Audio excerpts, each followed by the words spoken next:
That's trash.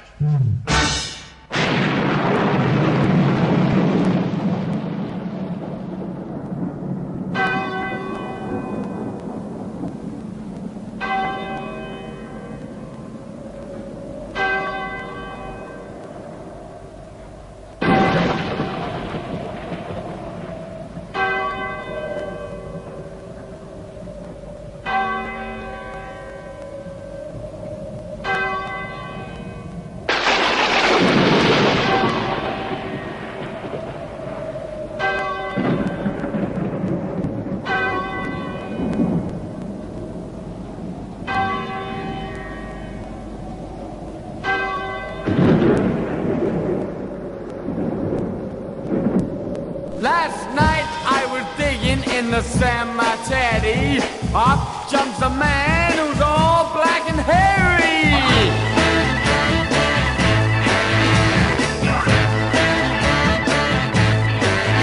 Well, he looked at me with his beady red eyes, and I'm telling you, I got quite a surprise.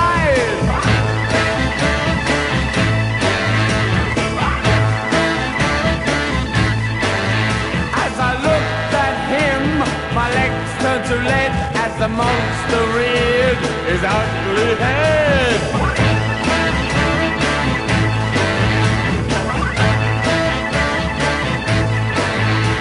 With mud and worms hanging from his back, he outstretched his arms and his bones give a crack.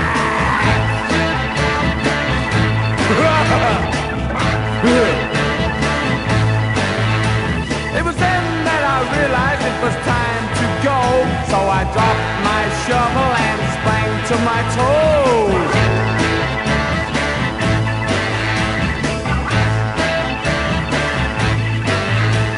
I raced through the cemetery with great speed, but he was right there behind me, wanting a feed.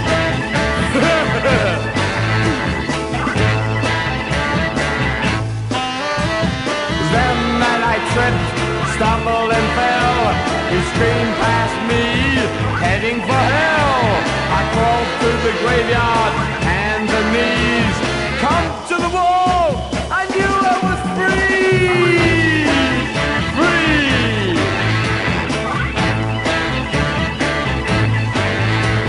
And now that I'm safe and in the street, it's taught me a lesson about digging deep.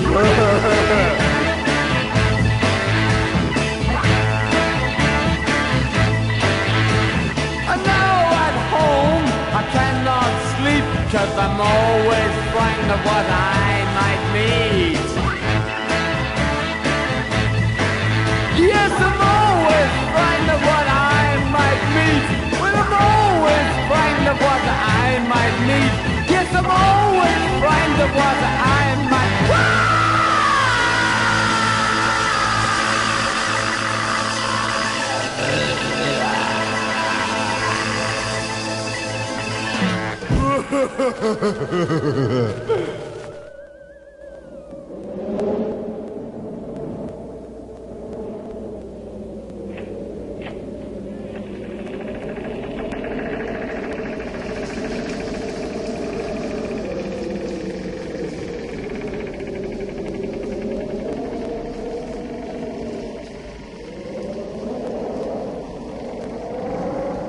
Look, this is where the Halloween cats live. Tap your elbow 3 times, and you will be a Halloween cat, too.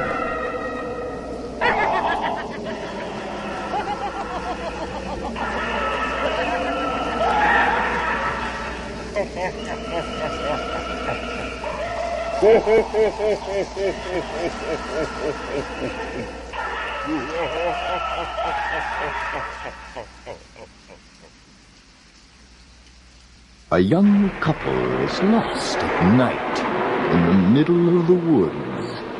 It is dark and eerie, and although neither of them would admit it to each other, each of them is frightened. It starts to rain. They take refuge in an old church.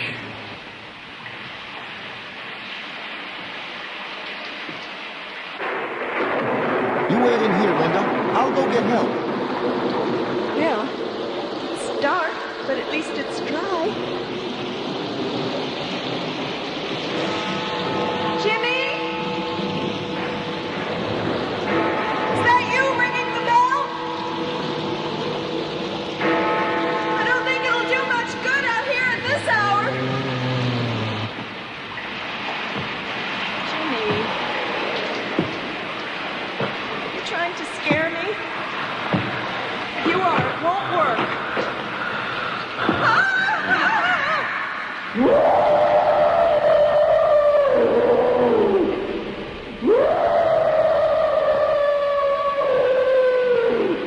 I've got to get out of here. Where's the door? Oh, sorry, Kitty. Oh, my God. I can't see anything. Where am I? Where's the door? Oh, get out of my hair, you ugly bat!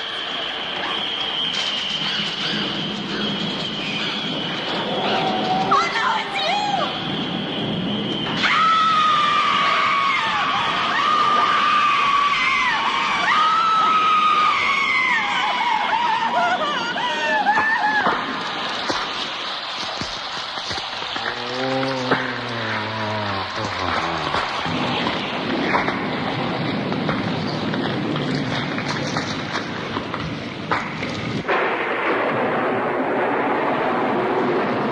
Linda?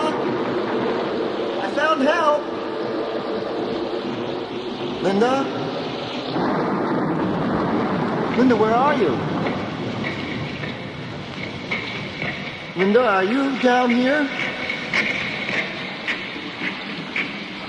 Are you trying to hide from me? Linda? Linda, what happened to you?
To cause a witch to die. Ingredients: 1 heart of a cow, butter, 3 nails from a coffin of a corpse. Preparation: take a little butter and fry the cow's heart. Then take the 3 nails and pierce the heart through and through while saying the name of the appropriate witch. Works best if you can get the heart of a cow killed by that witch. She will die as soon as the heart is pierced by the 3rd nail. Fully approved.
when the wolfbane blooms and the full moon shining bright.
It is, I confess, with considerable diffidence that I approach the strange narrative which I am about to relate.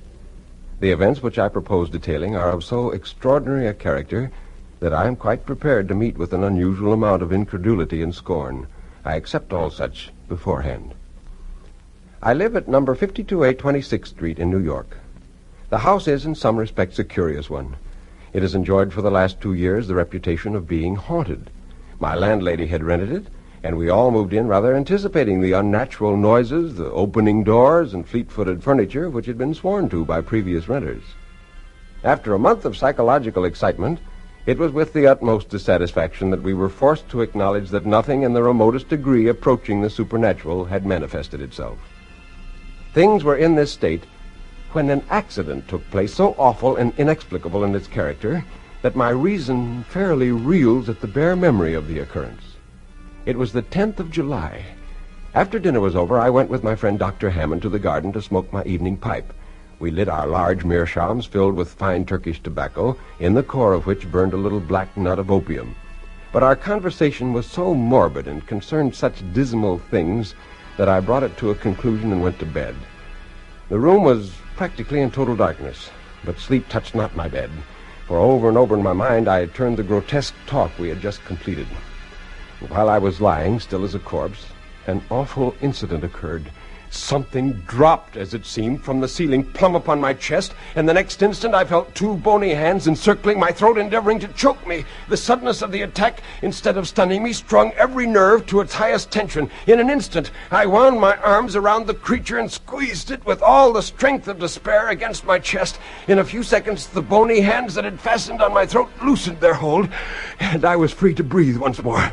And then, Then commenced a struggle of awful intensity, immersed in the most profound darkness, totally ignorant of the nature of the thing by which I was so suddenly attacked, finding my grasp slipping every moment by reason, it seemed to me, of the entire nakedness of my assailant, bitten with sharp teeth in the shoulder, neck, and chest, having every moment to protect my throat against a pair of sinewy, agile hands which my utmost efforts could not confine.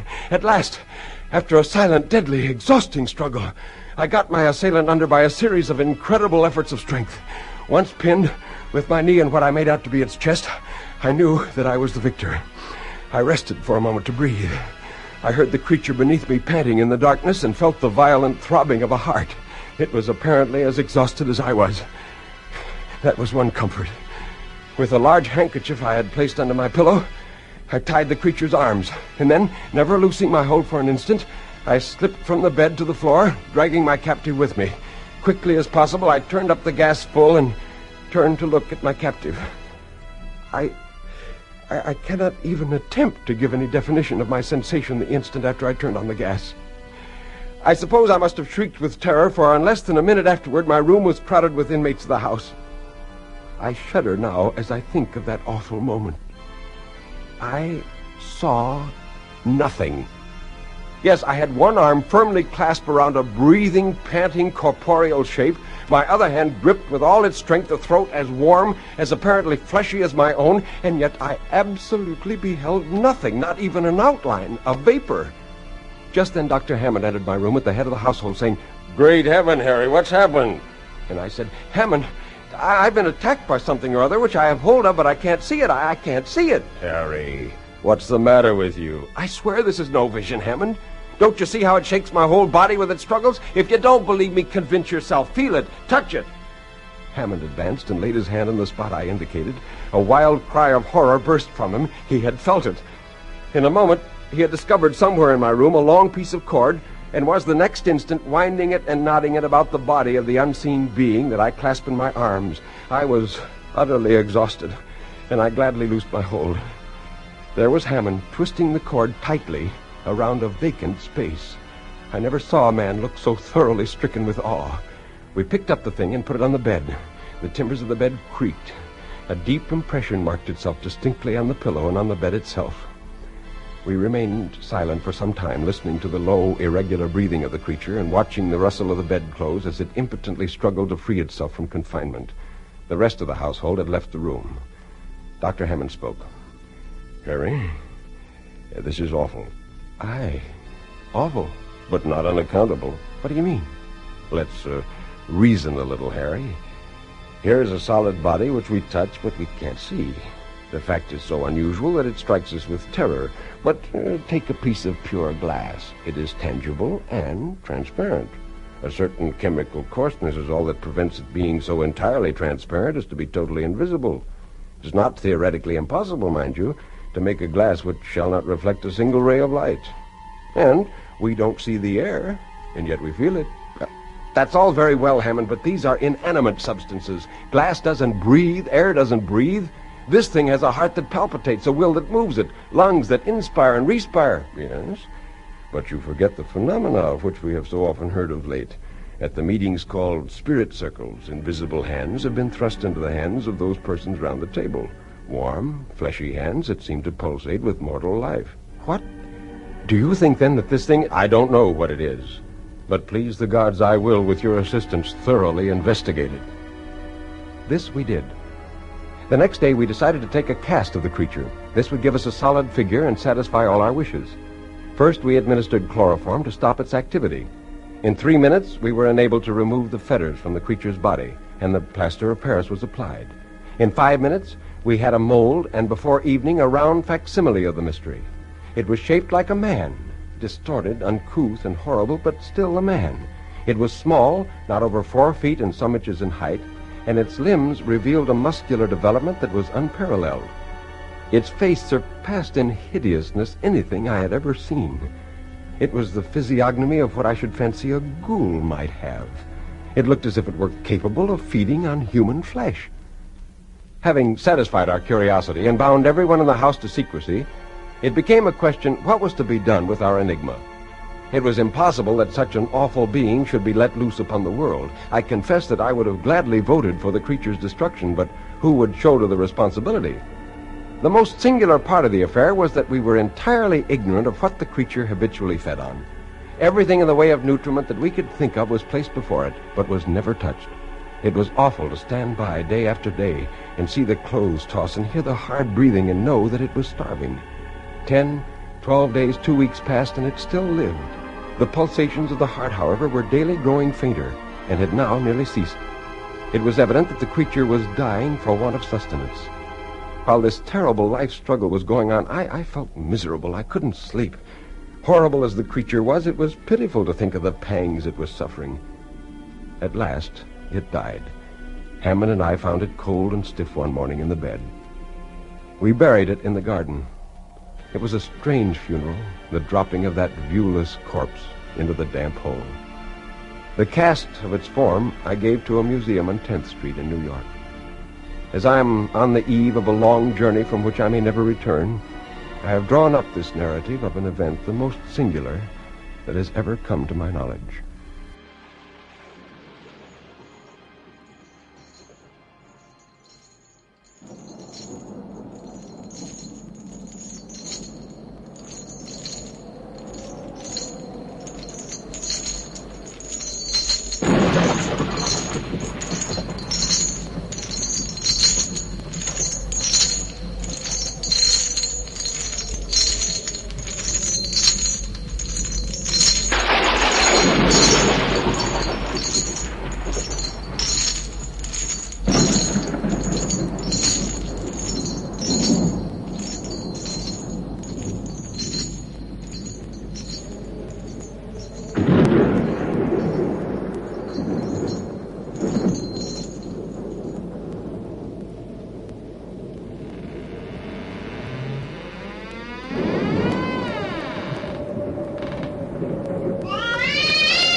Kids gather around, cause in this house there is something special going down.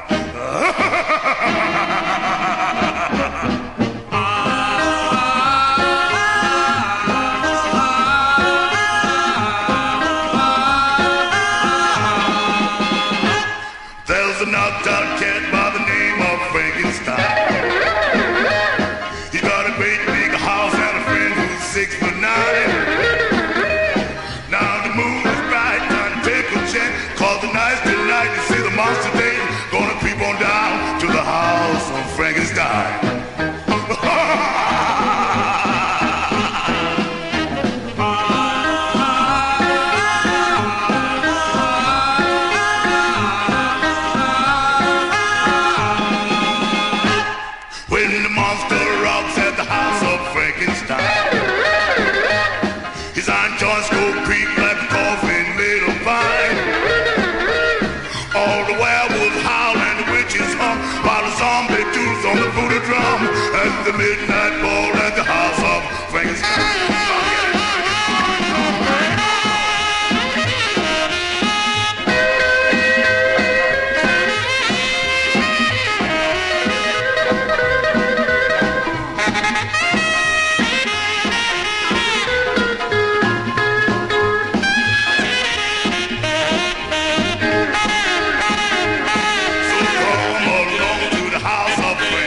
Look!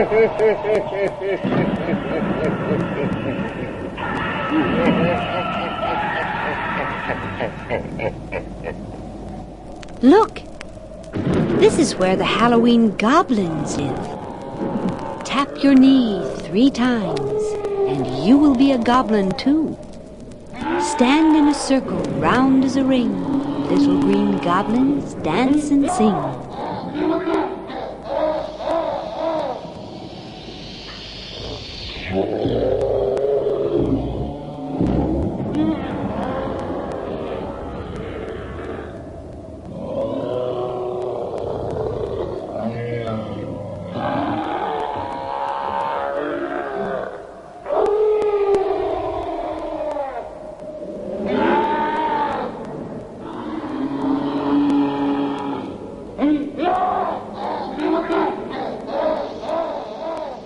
The Leg of Gold.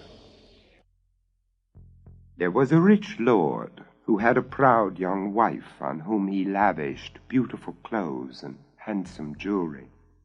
And one day, as she came rustling down to dinner in her long satin gown, she caught the heel of her silver shoe in the hem of her skirt, tumbled from top to bottom of the staircase, and broke her leg in 7 places.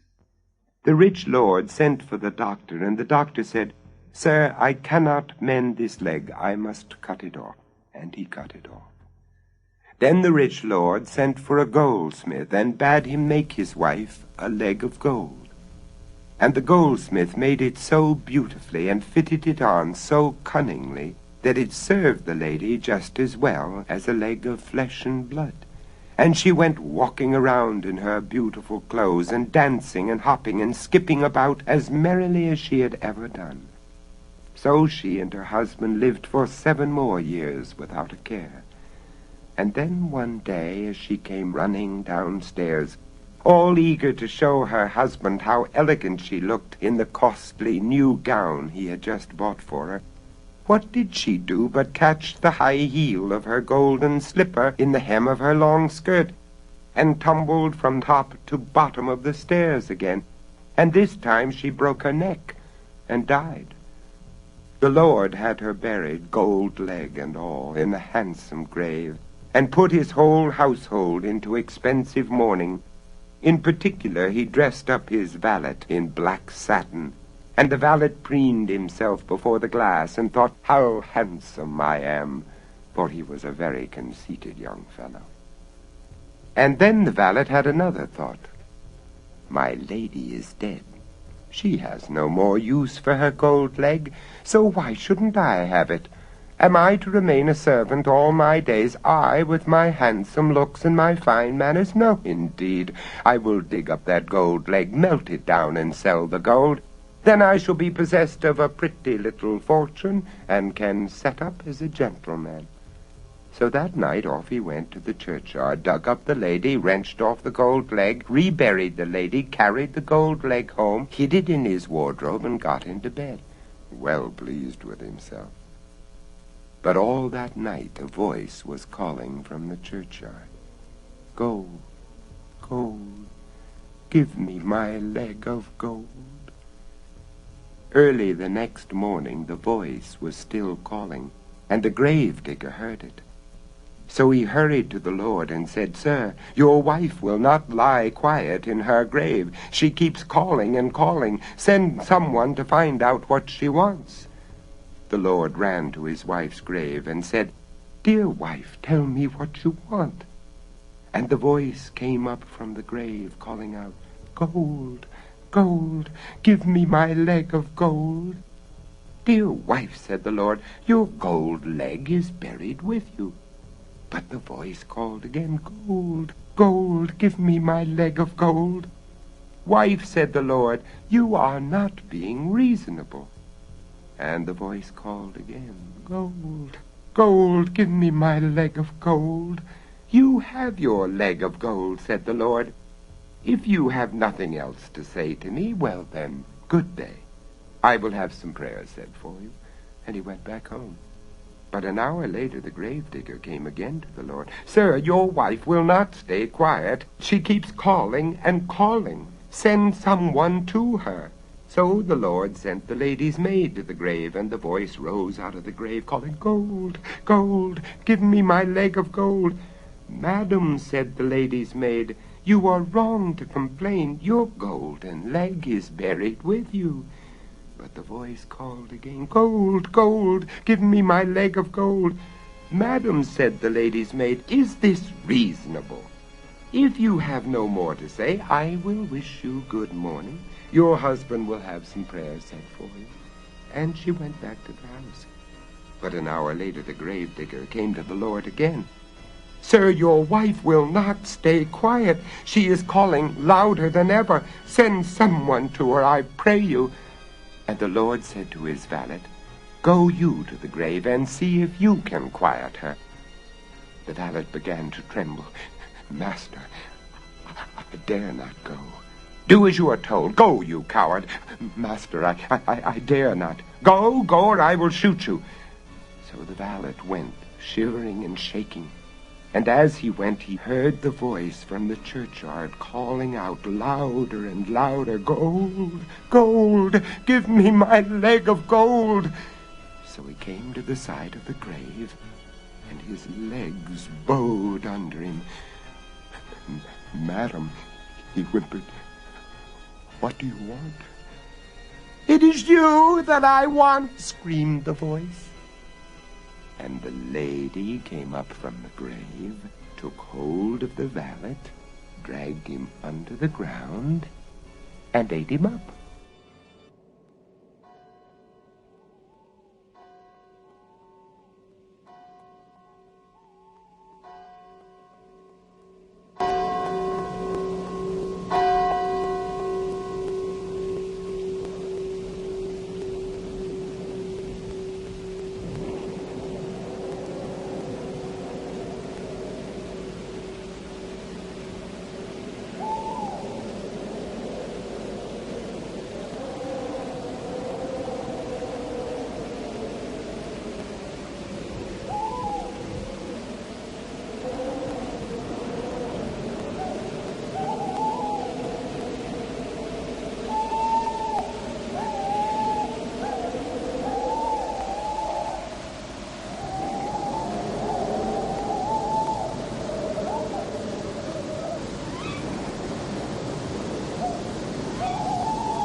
An early American named Ichabod Crane was terrified one night when he observed a gruesome sight in the moonlight.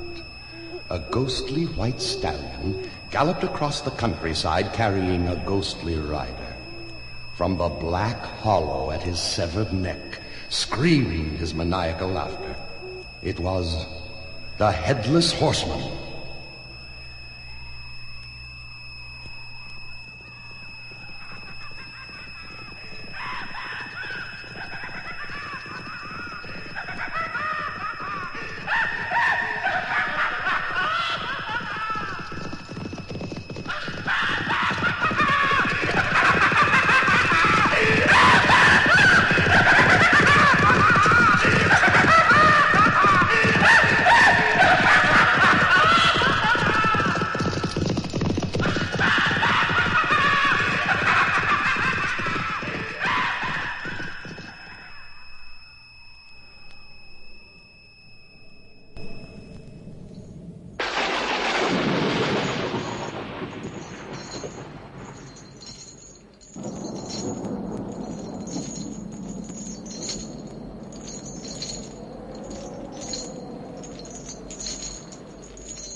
So, my adventuresome friends, we shall presently form the inner circle for the purpose of communicating with someone or something that may even now be hovering at your side or behind you, there in the shadows. Through our haunted seance, we will make contact. Presently, you may sense their nearness, or even feel that cold touch on your flesh. And we will come to know them.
rises in the western sky, and the vampires are out on the sly.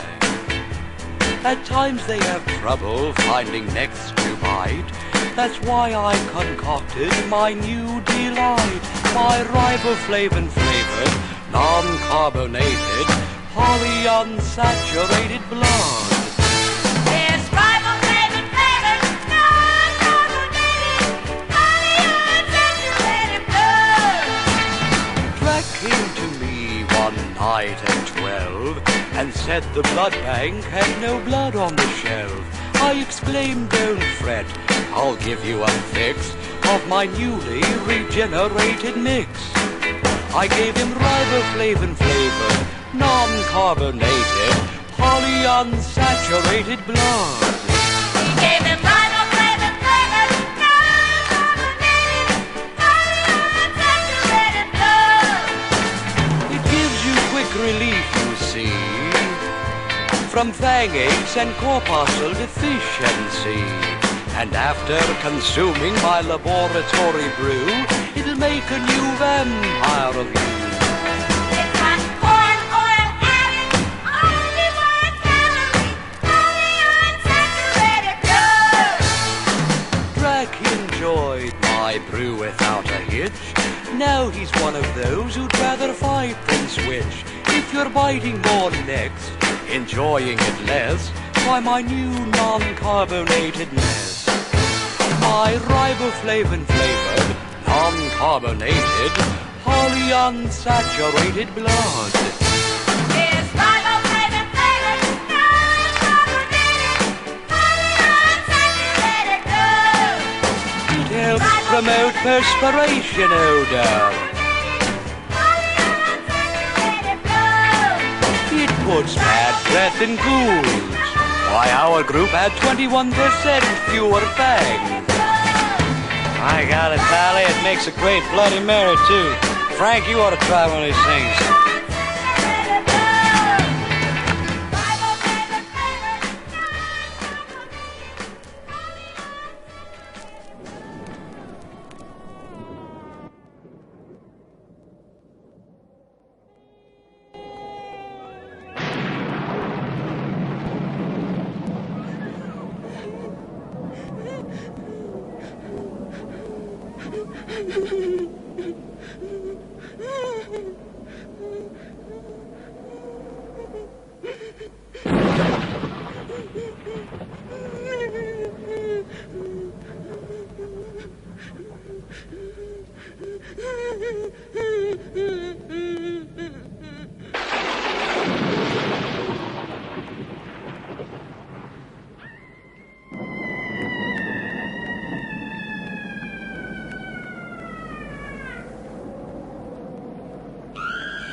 The graveyard at night has driven many a poor soul to utter madness. If you value your sanity, do not stray into the evil darkness that surrounds the tombs, crypts, and mausoleums. Here, ghosts wail and moan, skeletons rattle, trying to escape their imprisoning coffins. Grimacing skulls gasp a death rattle. You have entered the nightmare of lost souls.